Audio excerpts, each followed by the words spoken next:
Borhues Adonai Hamvarach. It has a warmth feeling that when you walk in here, and that makes you just feel very, very homey. Asher Bochar Banu Mikol Ha'amim. And this has been my spiritual home for a long, long time.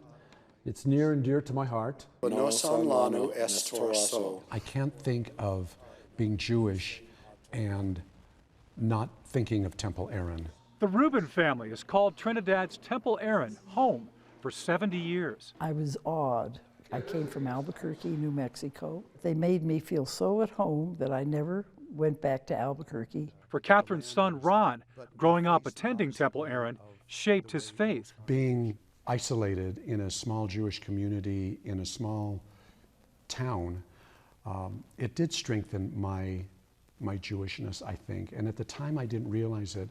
Also at that time, he didn't realize the importance of Temple Aaron to Colorado and the entire Southwest. I had no idea that this was unique. Temple Aaron is the oldest continually operating synagogue in Colorado. Some believe it's the oldest west of the Mississippi. Its roots go back to the westward expansion. The first Jewish merchant came about 1865. European settlers followed the railroad west as it pushed along the old Santa Fe Trail. By 1875, there were a goodly number of Jewish merchants, and of course, it eventually formed the Congregation Aaron.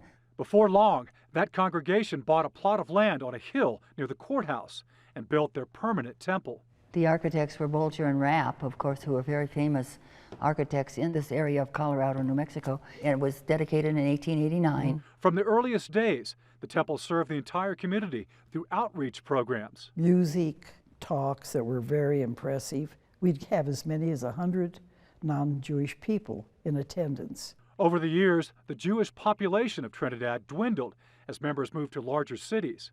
More recently, upkeep on the century-old structure has largely depleted the endowment set up for its continued maintenance.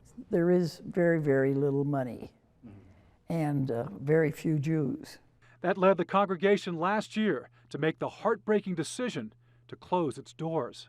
It's difficult for me to talk about it without becoming emotional. It's a hole in your heart and a hole in your spiritual life. This is the first time I haven't seen my son Ron weep. And this was the first year we haven't had our Jewish high holiday services.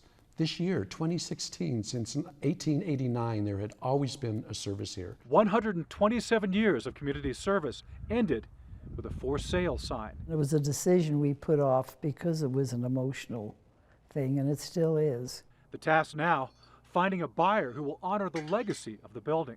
The Jewish congregation and their influence here is a part of our history, and it would be a big chunk out of Trinidad to have them gone. An historic easement will protect the building from being torn down.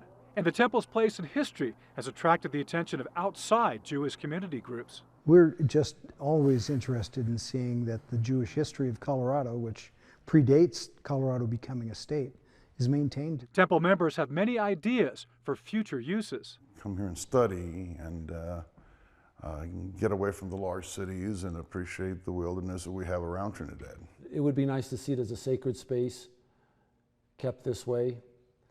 That's up to the new owners. To find those new owners, they hope to draw on the sense of a broader community, which the temple has symbolized all along. If there's a good story and a good vision of how this building can be preserved and help enrich the ongoing history here in Colorado, we may be able to bring in some funds. Baruch Adonai Hamvarach Le'olam Voed. And if the congregation's prayers are answered, Temple Aaron's service to Trinidad will continue for generations to come. Everyone just feels very welcome here, and it's contagious.